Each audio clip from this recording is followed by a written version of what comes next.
Good Saturday morning and welcome to another edition of the award-winning Outdoors with Larry Ray. Brought to you proudly by the Tennessee Wildlife Resources Agency. Now, here's your host, Larry Ray. Hey, good Saturday morning. Welcome to Outdoors with Larry Ray. Happy New Year, 2024. It seems like Y2K was just yesterday, right, Gene Smith? Yeah, I still got 2,000 pounds of peanut butter. You still got 2,000 pounds of peanut butter. and then 12 generators. And then 12 Gatorators, generators, Gatorators. That's But right, and Gatorators. that is Dave Gabbert. This is first Saturday, which means Brother Darrell and Darrell show. It's the old-time radio. Old Happy time. New Year. Good morning. Good morning. Happy New Year to everyone out there. It doesn't seem possible it's 2024, but No. we're going to finish out this month because deer season is ongoing, and we're going to try to talk every week with my man Dave Payne at Pipe Dream Farms Butchery out there on Burroughs Cemetery Road, right off Highway 70 near Slingshot Charlie's, and we're going to start the show each week as the season goes along, and we got Dave Payne on the line right now. Good morning, Dave. Good morning. All right, buddy. You're in the stretch. I guess you are in the stretch. I don't know. Yeah. Well, we can't tell. I mean, they're still falling out of the sky. They're still falling out of the sky. Something that started back in September. Yeah. I mean, when you think about the bow season, and then all of a sudden I'm hunting deer with my rifle on Halloween. And so Right. here we are, January, and I'm looking at the schedule. We got some days left, Dave. I mean, Oh, we got a few. We got a few left. you got to hang on, Dave. I mean, No doubt. you and Melissa and all the crew out there. So give us a little insight on how it's been. How was it over the holidays, and how it's going right now? Yeah, it's going really good. We're like I said, even though this is the fourth that people should have gone back to work, but we're still. I mean, they're still dropping off deer like it's crazy. So people are still out there hunting. There's still good bucks getting brought in. Yes. We got a nice 9 came in late last night. And Oh, really? so Okay. Yeah. still some good bucks running and chasing out there. So we're doing pretty good. We're somewhere, I don't know. I would think we're somewhere in the 1,600 range Okay. that we've done for the year. So we're steadily climbing. Well, folks, and don't forget now, you can. Dave is part of the Hunters for the Hungry. I know he's got enough deer as it is, but he helps out with folks that don't have the ability to get some good food, and that's one of the programs out there. And I know that there's you got to add a buck program too if you do certain things. And I know, Dave, I've already got the results of both of my does, Good. and they're fine. They were fine. You know, that's pretty cool to get that quickly in an email from the TWRA. But this time of the month now, so we're still. I'm looking at the schedule here. So we're going to go because we have the Young Sportsman Hunt. I'm seeing that there, January 13th and 14th. So that's next weekend is a Young Sportsman's Hunt, and then we pick right back up. To the end for the unit, particularly I'm talking about the CWD unit that we will pick. Right. We pick right back up, and we'll go to January the 31st. So 31st, that's it. Wow. Yep. Plenty of time left. Plenty of time left. So where did you grow up, Dave? I actually grew up in Chicago. I thought you did, but you've been here a while. I know. I've been here, forever, And since I was 17. Since you're 17, right? Yes. Time. Yeah, and I know Dave Gabbert has been here a while too, and Gene Smith. I can remember when we didn't have deer. You know it. I mean, and Gene, you know, we've trapped deer and moved deer. Oh, and, yeah. and Yeah. brought deer here now, and now the herd is. And we're going to talk more in the show today with Jeremy Dennison of the TWRA, talking about CWD and things along that line. But Dave, give them the information. This is Saturday, so you're open. Yep. What time you open today? Yeah, we're open from 9 to 6. Saturday? Monday through Saturday. Yep. 9 to 6, 9 to 5 on Sundays for pickups. We got after hours drop off in the Silver Reaper trailer Yeah. located next to the building. All the paperwork's in there. All the instructions are in there every day. It's refilled. So we're at 1365 Burrow Cemetery Road. Yes. And 901-870-2819 or Pipe Dream Farms Butchery on all the social medias. You can be here running and gunning until the 31st. You can go to my website, LarryRay.com, and just click on that deer head right there. What's the situations on the hoodies and things? Oh, they're coming in. We're still got another 3 days or 4 days before the next batch comes in. But okay, we still got some. Yours is almost here. It's not here yet. It's coming. Okay, it's coming. Yeah, it's coming. It's coming. I talked to him today. It's probably hard to find one that small. No. It's but this is a cool, folks. When you drop your deer off, talk to Dave or Melissa about these. They got hoodies. You got what, T-shirts too? And you got long sleeve shirts. Long sleeve T-shirts, short sleeve T-shirts, and hoodies. So we hooked up with Garrett out of Somerville at 125 Studios, and he did a great job. He did a great job. Yeah. Yeah, we're super happy about the way the design came out, and the hoodies are great quality. They're good. And they're soft. Yeah, I'm waiting on it. They don't shrink. So it's real nice. They're real nice to have. We sold a ton of them, but we still got some left, and we're gonna keep them going. Keep them going. Save mine. I'm coming out with that third deer for long. All right, buddy. Have a great day. All right. All right.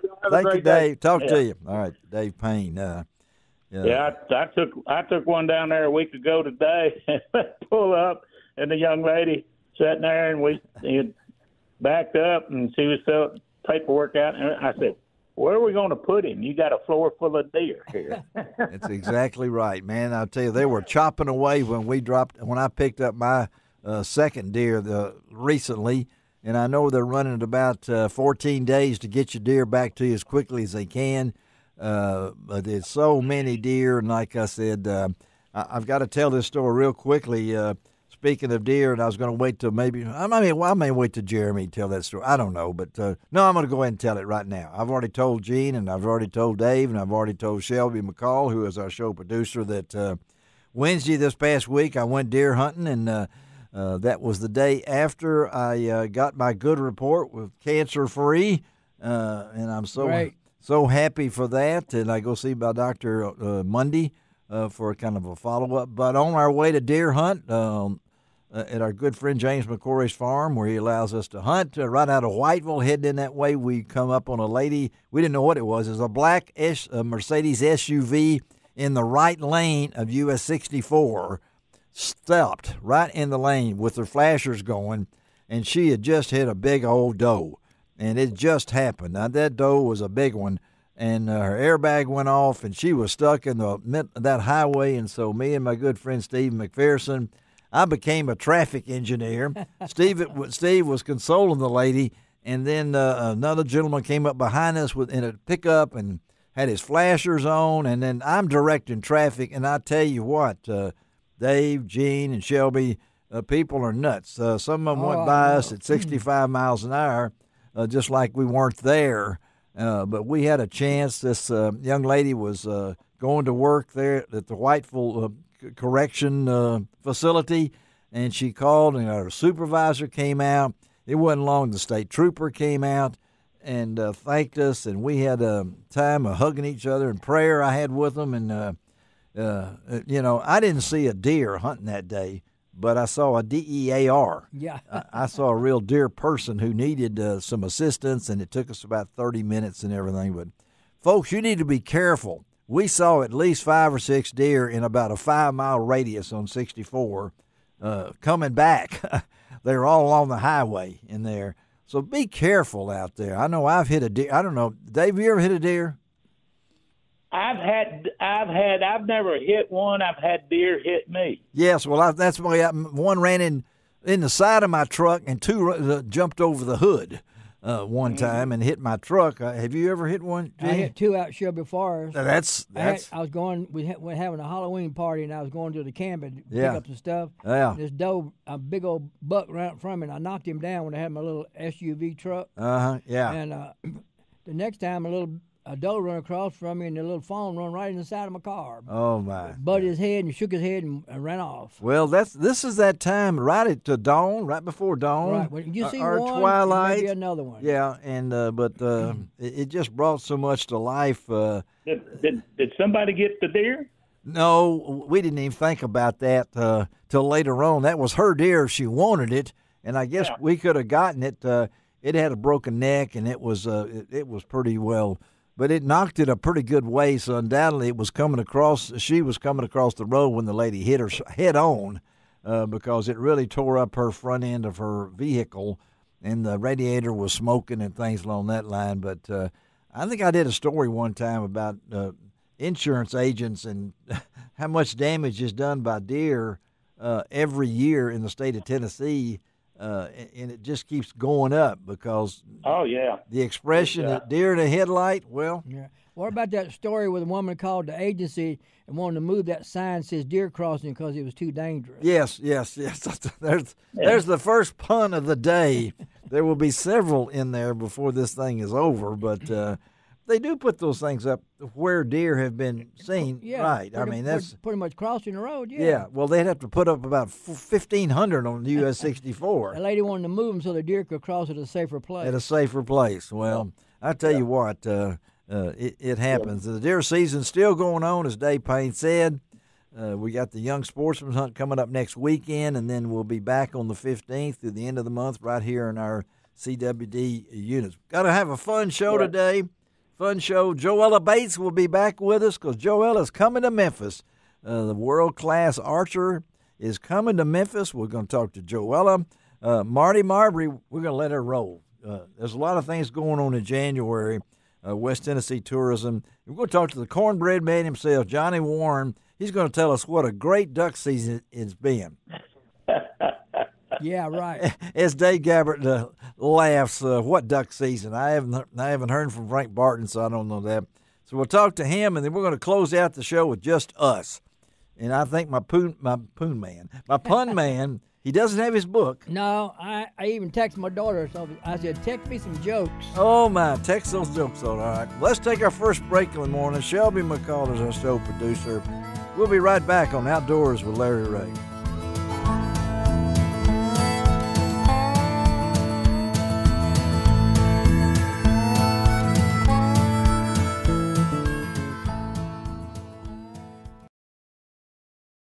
Welcome back to Outdoors with Larry Ray on ESPN 790 AM. Brought to you proudly by the Tennessee Wildlife and Resources Agency.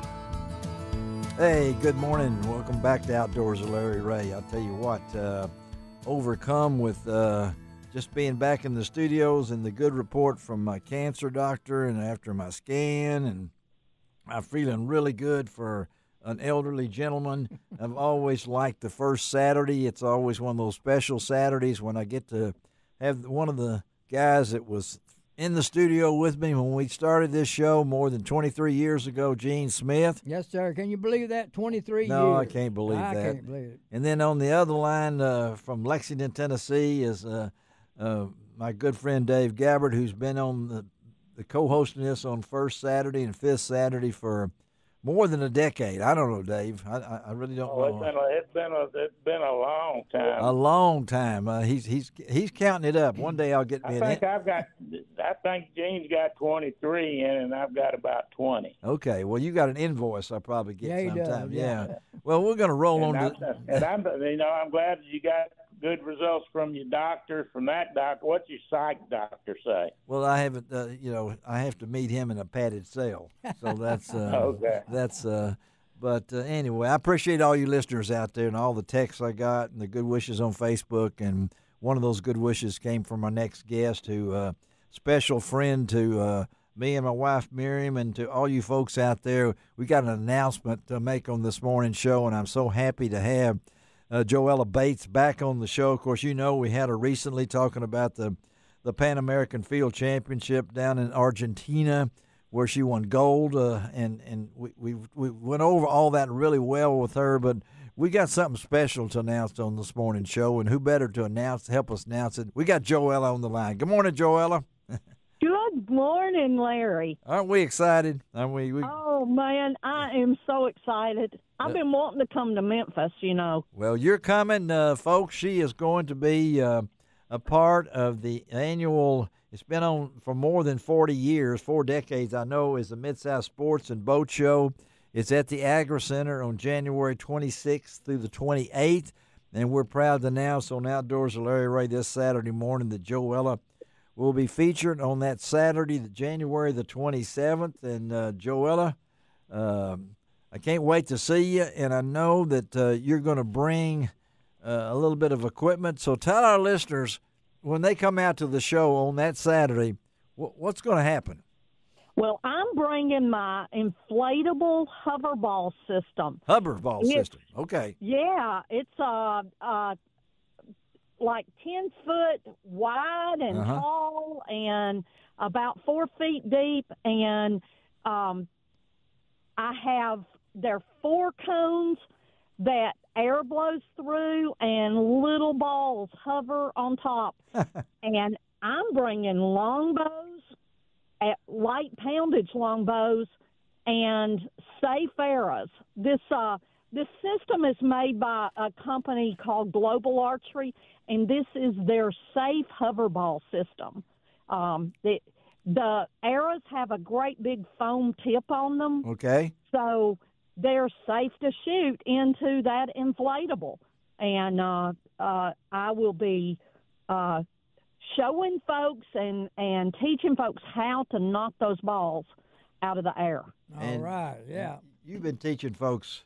I think you love you love teaching, and I know you've been out at Colorado Springs. What have you been doing out there? I have spent since last February. Yeah. I've spent most of my time out there teaching archery, coaching at the Archery School of the Rockies, and running their archery summer camp program, and doing camps and special events. Amazing. Yeah. I had hoverball at the Colorado Rockies soccer. Really? Yeah. At 2 soccer games. Oh, really? And okay. We had people in line all the time.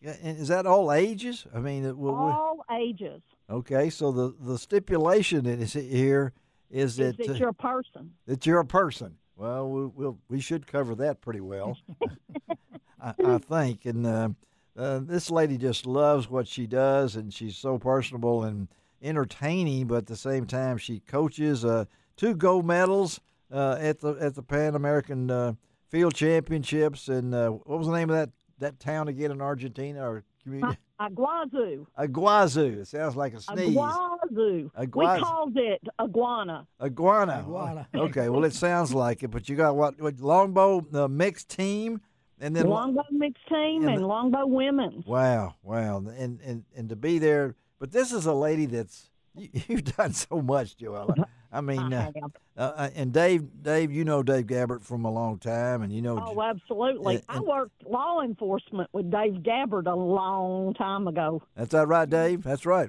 Dave? Yeah. Yeah, it's been a long time ago in a galaxy far, far away. But I mean, you've hunted in Africa. You've hunted the world. And what is it with this? What's this longbow fascination you have? You know, I started out shooting a compound bow and got really good with it, and traveled many places. You know, one of the most significant was taking the Big 5 with a bow and being the first and only woman to do that. Now, the Big 5, tell them what that is now. That's a lion, leopard, elephant, Cape buffalo, and rhinoceros. With a bow? With a bow. And I was shooting 91 pounds. 91 pounds?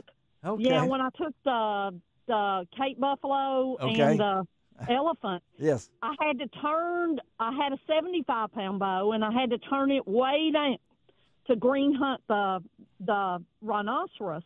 But that's a lot of weight. That's a lot of weight. Telling you. Yes, that's a lot of weight. And a crazy adventure. Well, people asked me what was I going to do next, and I told them I was going to do a marathon. I needed to do something else significant. Well, I've walked a half marathon, but I hadn't done a marathon yet. Yeah. But I got David Mitchell from Arkansas introduced me to traditional archery. Yeah. He invited me to go fishing and said, if you'll come down and help us with the fishing derby, I'll take care of seeing that you get to do a lot of fishing while you're there. So he lined me up to fly fish and to go plugging and to catch trout. Yes. On bait, live bait, worms, minnows. Yep.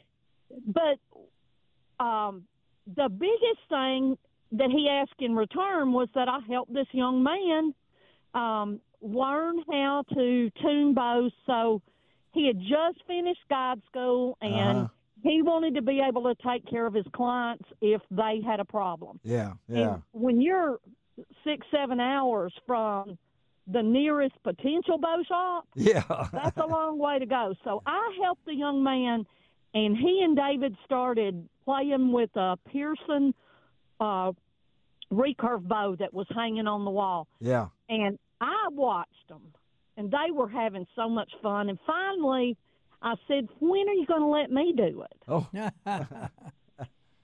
So they said, you want to do this? So it didn't take me long to fall in love with it. And that young man, Jake Scrape, was working with a gentleman named Gene Steed from his hometown. Yeah. And Gene was a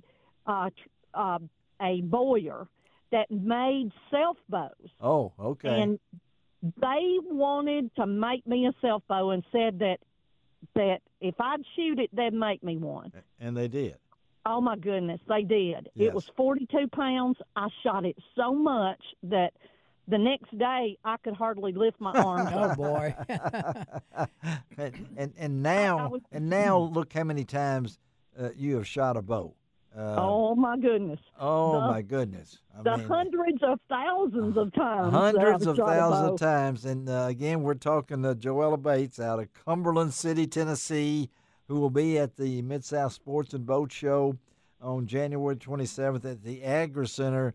And not only that, we just don't have all that much time, but Joella has overcome so much. She is an inspiration to me and so many people out there. She has not let anything drag her down. She is what you hear on the radio today, personality-wise, plus-wise, because there's a lot of times somebody that's had to overcome things that Joella has had to done would have long ago gave it up. But it's not that's not you, right, Joella? That is not me. I am not. When they say the word quit, I don't have that in my vocabulary. There you go. She does not. Yeah. I am still going. Yeah. You got something, Gene? Yeah. One day when I was teaching my hunter safety class, the next section was going to be about archery. So this young lady was in my class. She said, well, I can bring my bow. I said, sure, bring it. She weighed about 85 pounds, and I picked the bow up. I couldn't even pull it back. And the kids got a big kick out because she pulled it back like she'd been doing it for a long time. Well, that's what Joella is the teacher about. And we got 2 minutes here now. Joella, again, I can't wait to get you down here, folks. You'll be reading all about this, and we'll be talking about it on the radio between now and then. But this is going to be a treat. Put it on your calendar. The show hours that day on Saturday now. You got to remember, this is 9 to 7 on that Saturday, and that's the 27th, right in the middle of the Mid-South Sports and Boat Show, which opens on the 26th, 2 to 8, Sunday from 10 to 5. But, Joella, we look forward to seeing you, and I'm excited about you coming, all right? I can't wait. All right. Well, you take care of yourself now, okay? I sure will. All right. I sure will. All right. All right. Thank you. Thanks, y'all. All right. Let's take a break on Outdoors with Larry Ray. Be right back.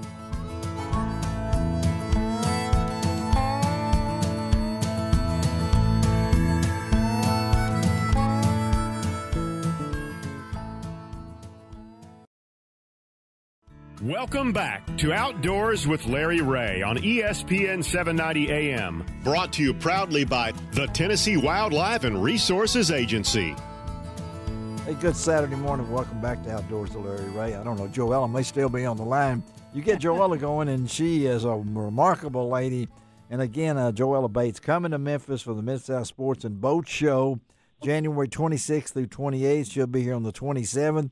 And who better to tell us what's going on in West Tennessee tourism? And that's on our list at the end of the month. Get that, folks. That's a new date for this event that's been going more than 4 decades. Well, we got the lady on the line who knows what's happened, and I know the Elvis's birthday's this weekend. They're celebrating. I know that. He would have been 89. I think 89. today, January 6th. I think. Yeah, you're right. Yeah, he would have been 89 today. Right. And Marty Marbury, what you think he would still be a hunk of man? I mean, I think at 86, 89, 100, yes, he would still be the king. You better believe he wouldn't it. have a gray hair in his head. I can tell you that right now. So, but anyway, not as long as Miss Clairol was around. That's exactly that's right. But it's always great to have Marty on with the West Tennessee Tourism Report, and we joke a lot, but we really enjoy her, and I wanted to get her on this first show of 2024 because there is a lot of things, and this is a big weekend. We have a lot of tourists from all over the world, right, Marty? I mean, they're in Memphis because the birthday is a celebration, just like the death in August. So they have these Absolutely. But I know my neighbor across the street, she's all Elvis everything. So let's roll now. So what do we got going, Marty? You know what? I can't believe you put me after Joella. I'm not an award winner, but yes, you are. I do have some good stuff to tell you. I know you do. Tell us. And I want to start off with, you know what, guys? It is the perfect time to visit Reelfoot. Oh, you know what? If you are wanting to view bald eagles in the wild, let me tell you, every winter, hundreds of the eagles visit Reelfoot, and they're looking just like you guys. They're looking for fish in the flooded cypress forest. Yep. So you need to go online, book a tour today. Yes. You know what? Just take a day, drive up, visit the bald eagles, eat some great catfish. Ooh, there's some good places to eat up there. There are some good ones. Yes. You know what?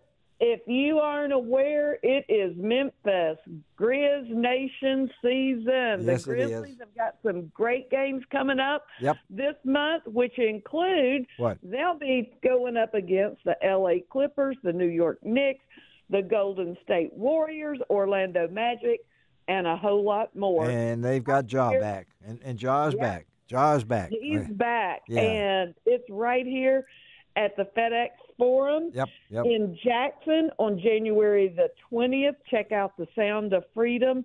It's a jazz tribute to the life and the legacy of Dr. Martin Luther King Jr.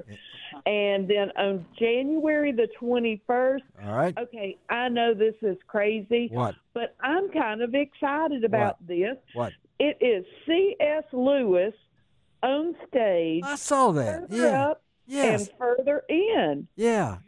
That's that's on the 21st. Is that at the Orpheum? Is that at the Orpheum? It's at the Orpheum here in Memphis, and this has been called, hands down, the best musical production of the season.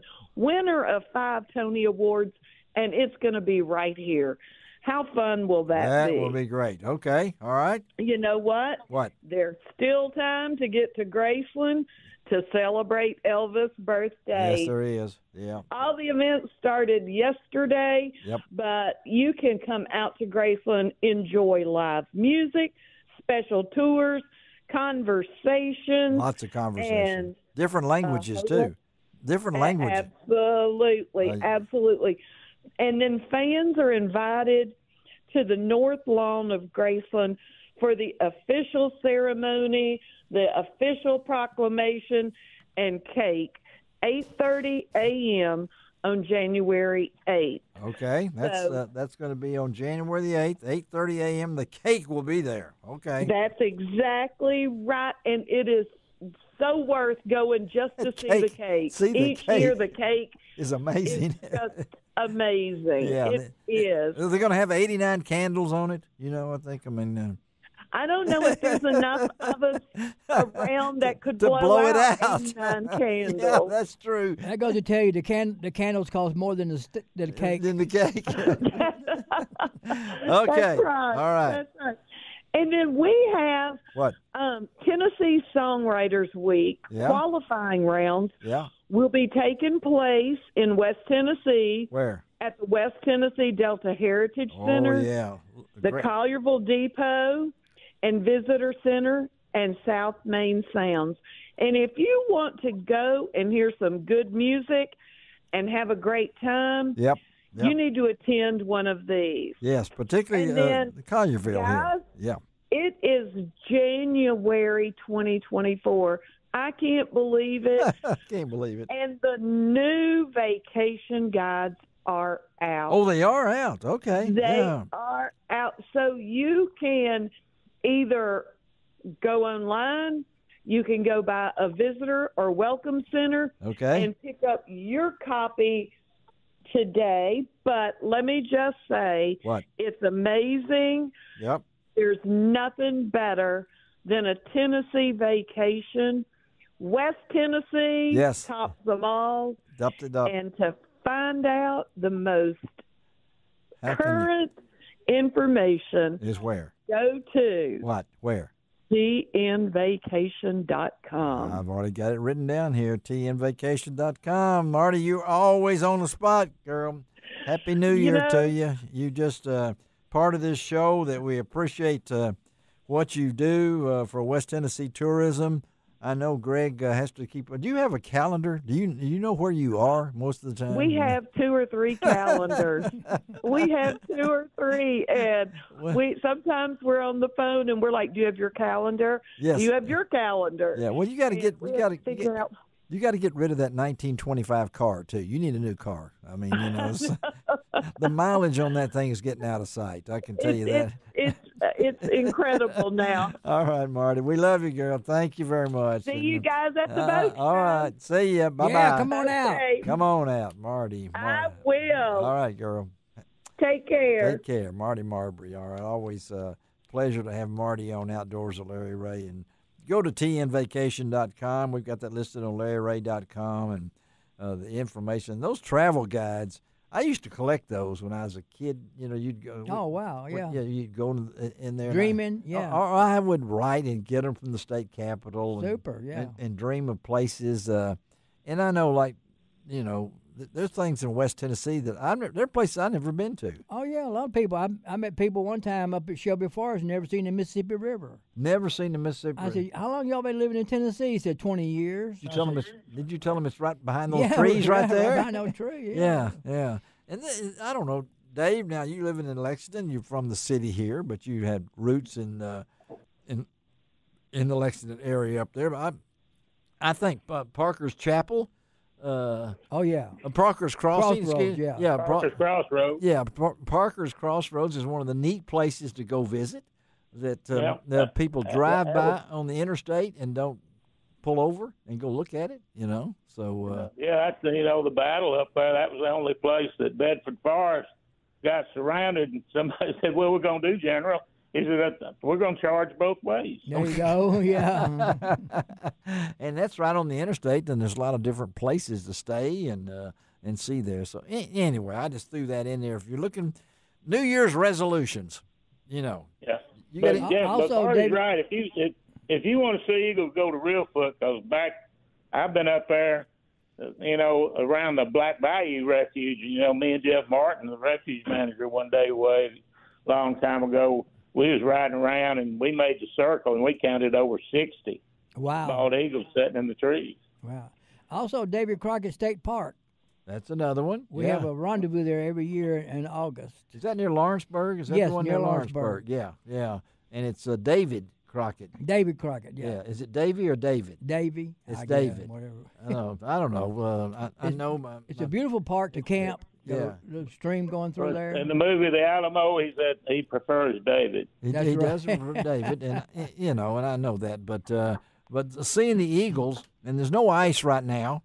I've been up there when there was ice, but to see those eagles, and she said, did she say 100? Maybe 100. There's a chance to see But they have tours, and in fact, I was on looking at the state website the other day to see how you did a tour, because I'd like to get a group go up there and see these amazing birds that come through Reelfoot, and of course the Mississippi Flyway.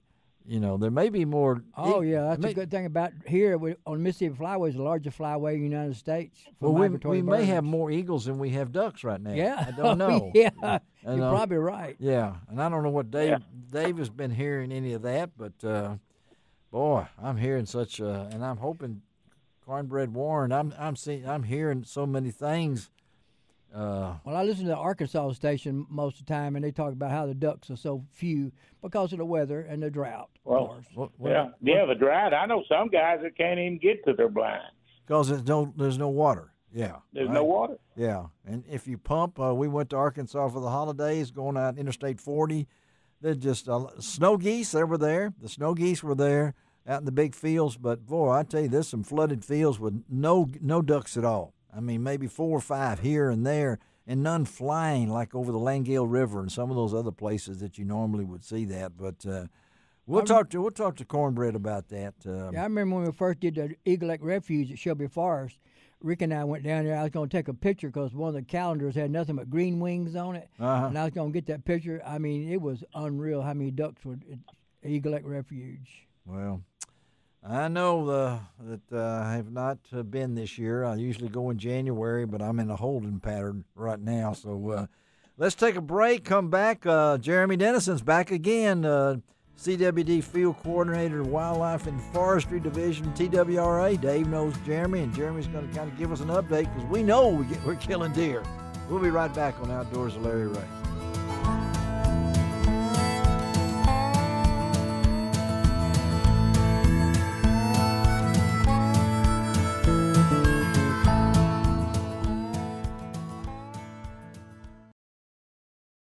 Welcome back to Outdoors with Larry Ray on ESPN 790 AM. Brought to you proudly by the Tennessee Wildlife and Resources Agency. Hey, good Saturday morning. Welcome back to Outdoors with Larry Ray. And one thing we are going to have one segment on duck hunting, and that's all it can take. You know, I can't take any more than that. And we're going to talk to Cornbread Warren, Johnny Warren, in our next segment. Out of Reelfoot up there just to see what's going on. But I know we're going to talk about a subject that is near and dear to a lot of people's heart because they are killing deer, okay, folks, either with their rifles, archery, their muzzleloader, or their vehicles, okay?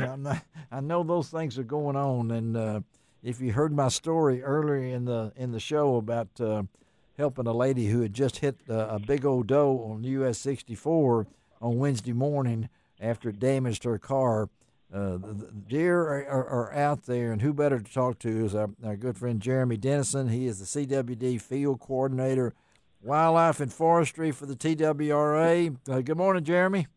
Hey, good morning, Mr. Larry. How's everybody doing? We want to. Yeah, Dave Gabbert, Gene Smith listening in. Yeah. And of course, you know Dave, you know Gene, and Jeremy, I appreciate you coming on here about once a month to give us an update. And this is my man Dave Payne there at Pipe Dream Farms Butchery. He's in the stretch run. It's a long stretch. That's right. We're nearing the finish line. You think there's light at the end of the tunnel? I don't know for Dave. I don't know when you start in September with archery, and we're going. We're going to January, 30th, 31st? 31st. Wow. Yeah. Yeah, we're going to take a couple of days off next weekend, I think, 3 days. Was it 14th, 15th, or something like that? Yeah, so 13 and 14 is Young Sportsman's Hunt, so everybody will take a little break. Let them have it. Let them have it. Yeah, let them have it. So I know Dave, I've got 2 in the freezer, and Dave has been working on his place up there and everything, so let's get some numbers, Jeremy. What's the latest? Yeah, so as far as harvest numbers this year, of course, we talk about the statewide numbers and then the unit CWD numbers. So first off, statewide harvest right now is right over 141,000 to date this year. Okay, that's down a little bit from the 3-year average, down about 2%, but still tracking pretty good Still with tracking. that Okay. 3-year average. Yeah. When we look at just the unit CWD counties here in West Tennessee. With another month to go, just about. Yeah. So. Yeah, with another month to go, so down about 1,000 from last year this time. Yeah. But that's right in line with the 3-year average. So, we try not to compare year to year so much as look at a trend because, things fluctuate. But, harvest numbers are clicking along pretty good and right in line with that average. So pretty happy. And I know that I've been really pleased with the response I've gotten it's so easy to check your deer in now. You don't have to tag it on its leg or something like that, and you can just tag it on your phone. You got it all set up. I've already received notice for my 2 does I've killed. I've already received notice from TWRA about no CWD. Great. I've already I got a friend that's already got his bonus buck or whatever it might be. That's great. You guys are pretty quick on that. So talk about that's made it a lot easier for the hunter, hasn't it? Yeah, I think so. And we've certainly learned a lot of lessons over the past 5 years. Doing this sampling and getting hunter sample results to them. And this year seems like it's been pretty solid as far as turnaround time. I've personally had a few deer in the system and have gotten results within 11 to 13 days. That's right. Something like that. So it's pretty good.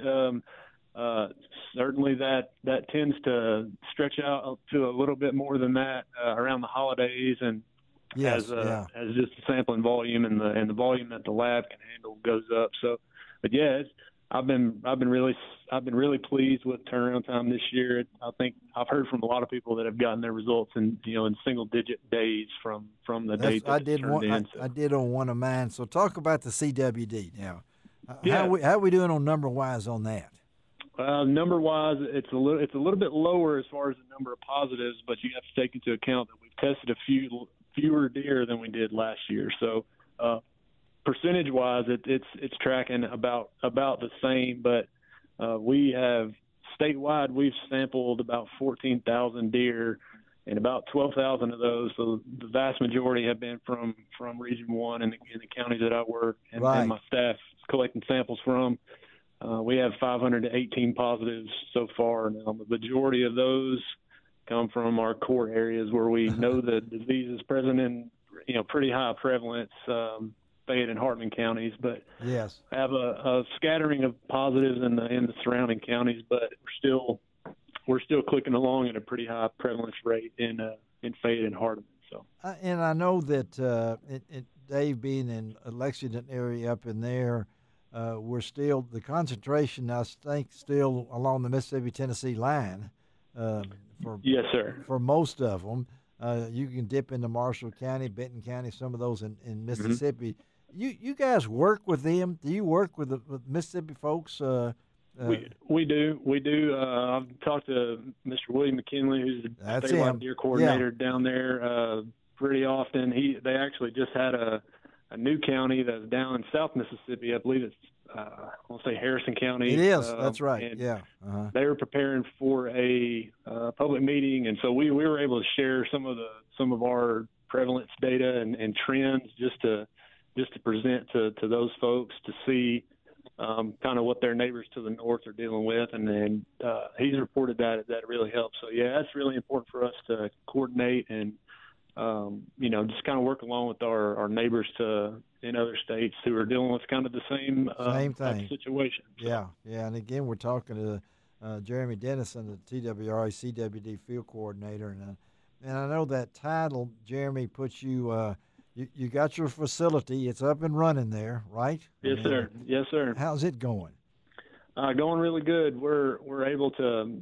I want to say that's part of the kind of improvement in turnaround time. We're able to, have a pretty defined system of how we, pull materials in, how we collect the samples, how we enter the data, and so everything's kind of standardized. And we try to be like professional lab facility. So I know Dave Gabbert, you understand that, don't you, Dave? Oh yeah, and he must be feeding a lot of people because I went by the other day coming out of Jackson, and I've never seen so many agency vehicles. At the meeting, you know. Well, Dave, we have to get volunteers to come help us cut deer heads some way. So, we have to fire the grill up. I figured you'd recruit a bunch of fisheries guys. They're pretty good at cutting heads and taking little bones out. Yeah, I think I know. I think I know one used to be called fish head, if I'm not mistaken. I don't know. Maybe somebody else than that, but I know number-wise, I'm assuming Hardeman, Fayette, they're still top counties so far this year, as far as number-wise. Yes, sir. Yes, sir. There's been no drop-off drastically in any area that you can think of. Well, the harvest as a whole is it is down, and you might hear that Hardeman County is on a pretty steep decline. Well, that's what I've heard. From years ago, it is.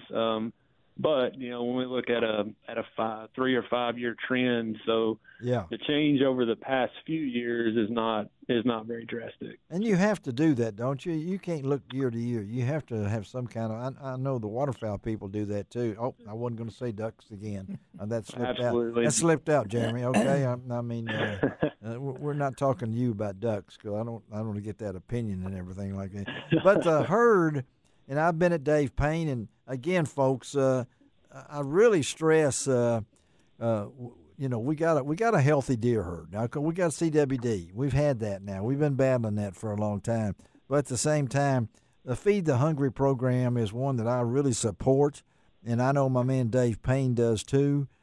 So help that program out because a lot of these deer, and Dave will tell you that, are donated to people that maybe have never had a deer in their life. And people, I'm telling you, I have people will not eat my chili. Okay, my wife's chili is the best in the world, but it's venison. Oh, I can't take that. I can't eat venison. That's the way my son was. He didn't like deer meat, but we fixed spaghetti and chili. He couldn't tell the difference. Could not tell the difference. No. Right, Dave Gabbard? You're the cook in this group. That's right, yeah. It's there's just... I guess it's something in their mind. You've always heard that the deer, it tastes gamey. Well, no, it doesn't taste gamey. It doesn't. If you do it right, it doesn't taste gamey. Yes. And but we've all seen guys that they should never be in the kitchen because they could ruin a good piece of meat. Come on now. Okay, let's get back to Jeremy here. We get back. Okay, Jeremy, take it over. Yeah, which is the swiftness of this, but again. Our season is so long, Jeremy, and I know you guys have to look at it, to see what's improvement. And I know we set the deer season. It's already set for next year, right? I mean, we own a 2-year program. Is that right? Yes, sir. When we're getting close to, I'm glad you brought that up. We're getting close to getting ready to set those for the next round of season. That's what setting. I thought. Yeah. We've actually got a public comment period right now that's open through January the 15th. So you got about 9 more days after today. All right. And you can access that through the TWRA website. I don't know the exact address, but if you go to the TWRA website, you can find it's a little different this year. It's kind of like a survey form that you fill out. TNwildlife.org. Go to that tnwildlife.org, and I'm going to have that on my webpage, LarryRay.com, because I was going to flow that in here to end that public comment period. And you guys read those things. I know they do, Absolutely. We get the staff that are in that field as far as the agency. We get those public comments. We get summaries of the comments, and a lot of people might think that we don't see what they say. Now, yeah, I won't tell you that we see everything that's posted on Facebook as far as season recommendations. So that's not the way to make your recommendation. No, it's not. No.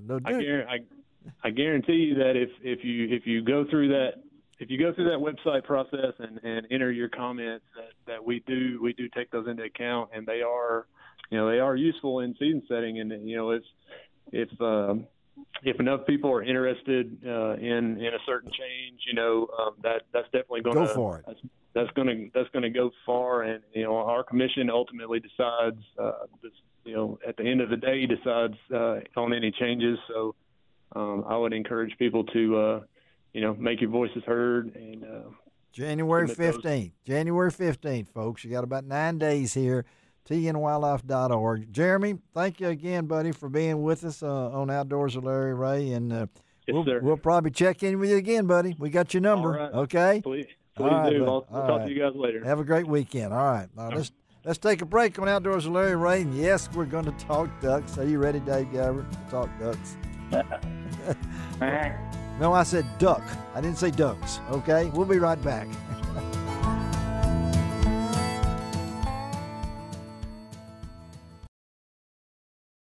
Welcome back to Outdoors with Larry Ray on ESPN 790 AM. Brought to you proudly by the Tennessee Wildlife and Resources Agency.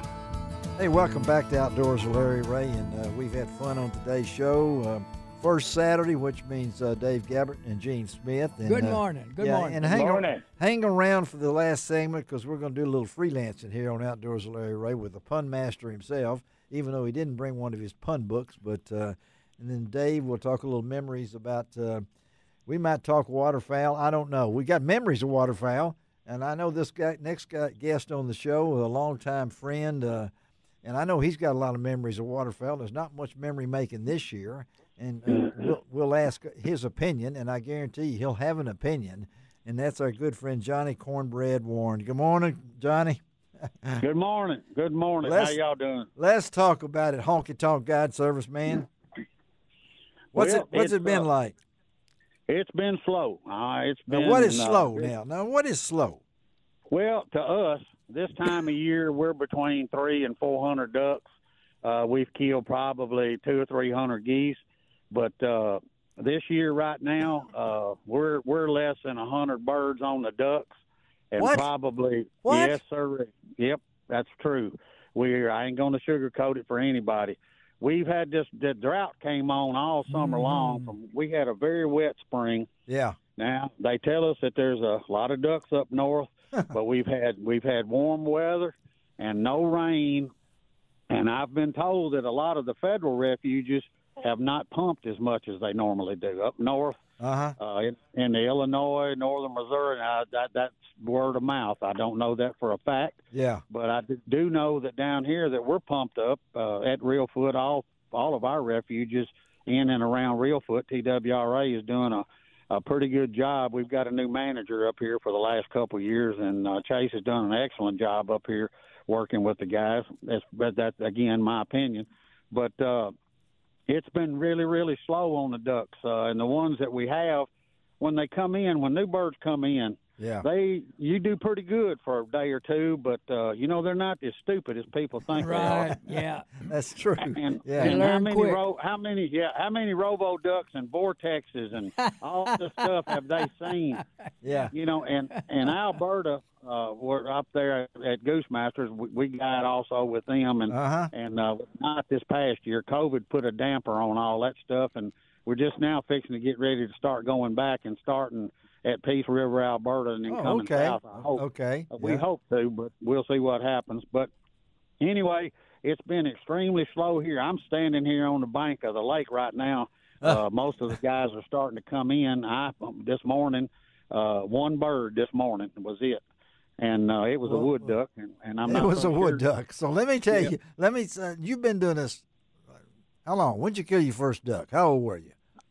14, 15. I was guiding at 15 out of Gray's Camp on the north end of the lake, about 100 yards from the boat ramp. Steve Cravens had a blind, and I used that. Steve Cravens, yeah. Yep, and I'd kind of sometimes be sick and couldn't go to school when the ducks were flying good. And I'd kind of go down there, but I'm 67 years old, and I've been guiding since I'm 15, and I've only seen one other season that was this bad. So in all that time frame, this ranks as in the top two then of poor seasons. And Dave Gabbert, you're listening on this thing, and I know duck hunters are the most optimistic people I've ever met. Now, Dave, you realize you agree with that, don't you, Dave? I mean, it's it's they're all sitting around waiting for as they say, they're wanting a catch-up day. Yeah, catch-up day. Yeah, and cornbread. Now I know you got to be optimistic. You got people want to come, and you want people to enjoy themselves, but you got to be realistic about this. This is not killing. This is hunting. This isn't right. This is fishing and catching. But yeah, I probably canceled. I would say 15 to 20%. Wow. Of the hunts that are coming down. If the guys are coming, I'm not going to sit here and tell people that we should be going out there and giving them. Now, if they want to come and go, just to come and go, I got no problem doing it. Mm-hmm. But if I've got guys in Wisconsin and Minnesota that after they shut down, they come down here, and I've got invites from them to go up there and that kind of thing. But I just spoke with one of them yesterday, as a matter of fact, and I told him, I said, we'll make a call. He's supposed to bring 3 or 4 people down next week. And I told him, I said, well, let's see what happens Saturday. Yeah. Let's see see what if we get some rain. We got some rain coming in, and a change in weather. I keep up with Brent Callicut's weather reports out of your area up there, and he's good. He's really good. And I've had Brent on the show talking about that, and he's still saying there's cold weather coming in mid-January and toward the end. But man, the season's over. Late. I mean, it's too late. I mean, I think, me personally, I'm thinking that if we got them by the 15th, we might have a last couple of weeks. But I also heard that this may be the last year for conservation on the spike birds too. So we were planning on doing some more of that stuff and going into February, late February. Yeah. But we'll probably have it this year. But I think they're going to do away with conservation. Do you really? Season. You think it's going to do away with it? Yeah. That's the rumor that they've met what they expected to get. The quota. When they started this, because I know I just went to Arkansas for the holidays. I didn't see hardly any ducks, but lots of snow geese. They're not here. They're not over on this side. I don't know why. Normally, this time of year, we got 20 or 30,000 of them up here, but it's not. So we don't even have the snow geese up there then, huh? Nope.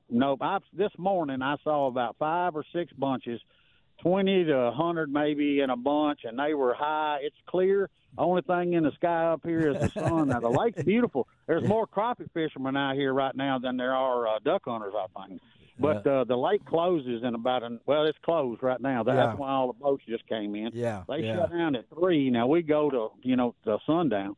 But I've got one guy, a young man, called me this morning and said that he didn't have a place to go. And I told him, which I try, as you know, I try to take all these kids. And there is one good thing that has happened this year. What? My grandson, 13 years old, killed his first duck this year, and he makes number 600. I've had 600 kids under the age of 16 and under that have killed their first duck or goose with me since I started this. Yeah, we're talking to Johnny Cornbread Warren out of Reelfoot Lake, honky tonk guide service, retired from FedEx. Did the smart thing, former Memphian. We can say that his roots are up in Reelfoot, and he. I know when I talked to Cornbread that he's not going to beat around the bush. He's going to tell me what he wanted, and that's why I wanted him on. We haven't been avoiding duck hunters, you guys and gals that listen to the show. You don't have a lot of duck news. There haven't been much duck news. Okay, I mean that's the way it's been. So we talk a lot of deer hunting, but Johnny, if things work and it's all in Mother Nature, they say it's in God's hands to determine what does. But the other side of this things, I've heard a lot of duck hunters are spending a lot of money on food. The blinds are eating well, right, Dave Gabbert? Even though. Oh yeah, yeah. My doctor's on me, as a matter of fact. Before Christmas, I had lost about 15, 18 pounds. He said, let's get this weight off for blood pressure. And I go back, and he says, I thought I told you. I said, man, it's duck season, and I'm eating more coffee than I'm killing ducks here. Well, we got probably the one of the top duck chefs on the line with Dave Gabbert, and the cooking is part of that, the camaraderie, right, Dave? I mean, duck hunters have suffered.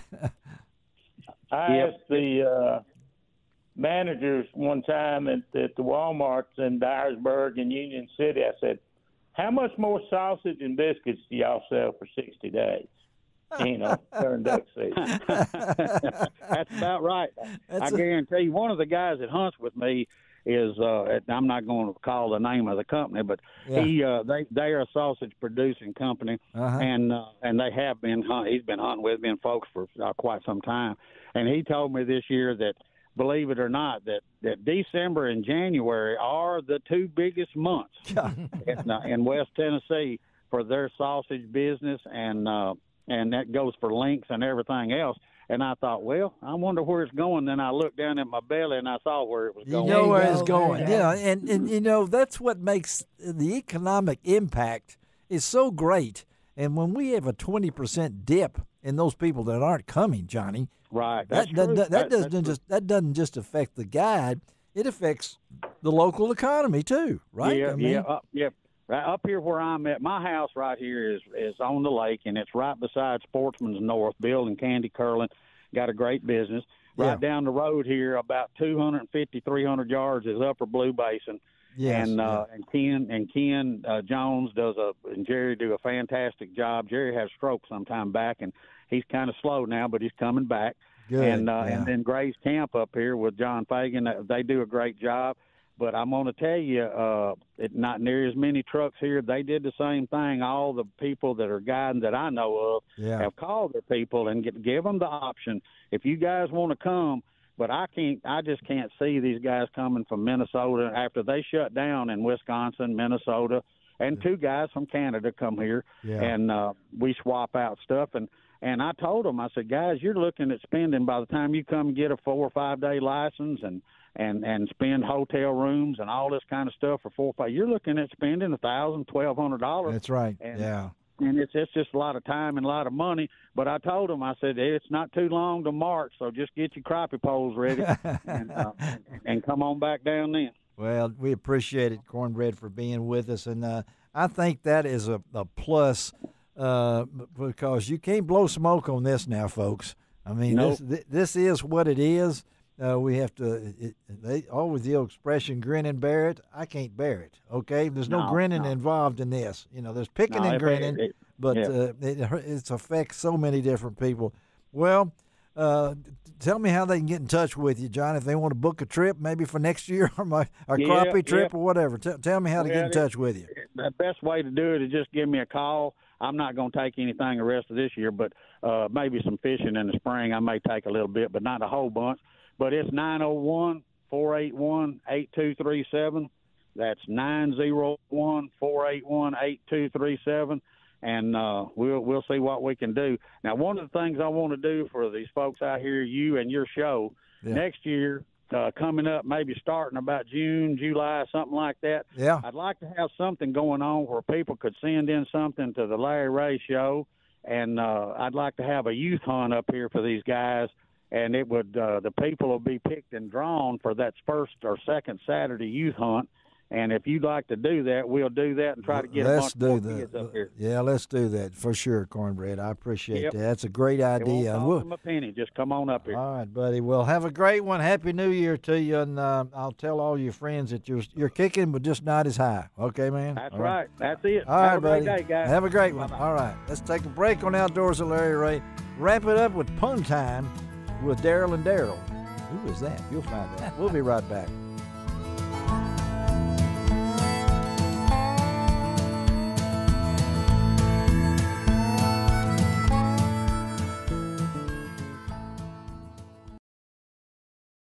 Welcome back to Outdoors with Larry Ray on ESPN 790 AM. Brought to you proudly by the Tennessee Wildlife and Resources Agency. Hey, welcome back to Outdoors with Larry Ray. And let me tell you about next week's show before we get into Pun Time with the man himself over here. And we're going to have Ron Wong will be in the studio, and we'll be talking fishing, right? Yes, we're going to talk to James Hall. In fact, he is the editor of Bassmaster Magazine. Got a lot of things coming up in the bass world, and we're going to talk to James on it next week. And a couple other surprise guests as we head into mid-January. It's hard to believe, guys, that 2024 is on us. And I don't know. I'm thinking back to the combination of this threesome here, and we've had a lot of memories. Oh yeah, been through a lot. Yeah, done a lot. Done a lot. And Dave's roots are here, of course, and Gene's roots have been here forever. Yeah, and so I was thinking of this last segment today. I kind of blew it off because I think we just talked to each other as we go into the new year. I don't know what 2024 holds. God knows what's in charge of that. I'm pleased to still be at almost 81, and you're already 82 over there. 83. 83. You make me feel young. New Year's Day. Yeah, New Year's Day. Second baby born in 1883. Yeah, Mama says you heard the bells and whistles going off before they went under. Oh, golly, and it's always been that way since then. And then, of course, Dave was with the TWRA, and that's where I got to know Dave back in those days. And as he said, I know we got, 17, 18 years, I don't know, being on the show. But I think back, we have fun and people want to be entertained, but I think we've been educational here. Oh, yeah. And I know, Dave, what's 2024 looking for you, Dave? Hopefully just uneventful. There you go. Uneventful. Good word. That's, hopefully just, you've always want good health and yes, good, camaraderie and good food and just, for me, good targets. Good targets, because this man, folks, he's been to the Grand American how many times let's see, I've been going to the Grand since 87. Wow. 87. Okay. Now, and I'm looking across at Gene Smith, who still loves to teach hunter education when it's open. Yeah. And still likes to do that. Oh, yeah. Now, you have your own tunnel, you're available. Are you available to do certain things? Oh, yeah. Why don't you come to the show and do one of your bring your pelts and everything? Yeah, that'd be good. Yeah, I can do that. Why don't you try to do that? I could do that. I'll give you a time, but I think kids coming to the show would like to see, and you've done that before. Oh, yeah. I mean, you have more critter. I mean, what do you? Well, I got the hides of 14 different ones. Of course, I have a friend named Dave Gilbert who helped me out with all my toys and things. But TWR has been very good to me about doing things because I do so much with kids. Yeah. Even archery, we had the archery in the school system thing over in Parkway West, South Parkway West one time. Uh-huh. It's going to be an after-school thing, but it fell through. But I went over there just for curiosity, and darn, they didn't make me an instructor. Well, see, so that's that was good. So. Yeah, and I know your love of that and Dave's love of the world should see Dave in his man cave sometime. Oh, yeah, every time I go to the man cave, if there's a tornado, I would be in Dave's man cave. There you go. Yeah. I don't want to be. I spent a lot of time in the man cave in January and February loading ammunition. Loading ammunition, and I want your folks to know that I've killed 2 deer this year and with 2 shots, and both of them were Dave reloads, which and he helps me sight my gun, and he's got his little archery range right there. But that's something that you enjoy doing, don't you? Oh yeah, and it's in years past, that guys that shoot a lot and reload a lot, it's been kind of challenging tracking down components, but yeah, it's starting to more and more components out there. What's got me baffled is when you start reloading what I call large rifle. In the big caliber. Yeah. You can't. I don't think there's a large rifle primer out there anywhere. Wow. I did not. I guess it's getting hard to find. Yeah, ammunition's gone up too a lot.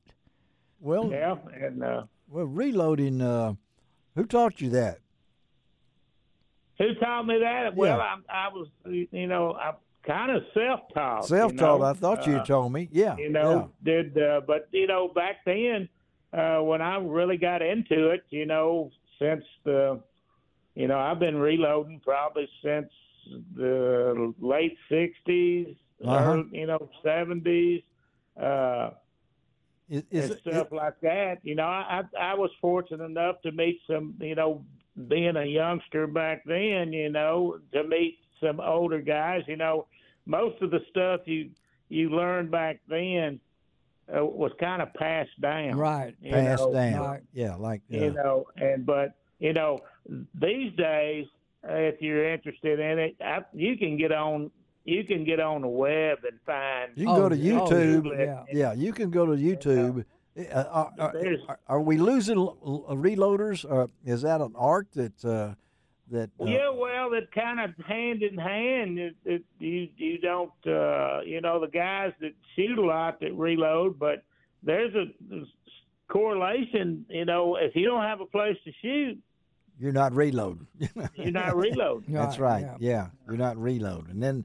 And I'm assuming it's the same way with getting young people involved in hunter education as instructors.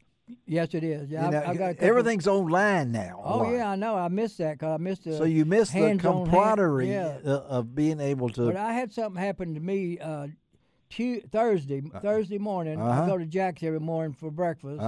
And there was 5 older ladies come in and sit down, and one of them was named Victoria. Yeah. And it was her birthday. Mm-hmm. So I just happened to have a teddy bear out in my car. Oh, you wouldn't get the teddy bear. And I wouldn't give it to her. She's 87 and never owned a teddy bear in her life, and she just hugged it and hugged me. Yeah. It was really sweet. Well, that's because you're a people person. Yes, I am.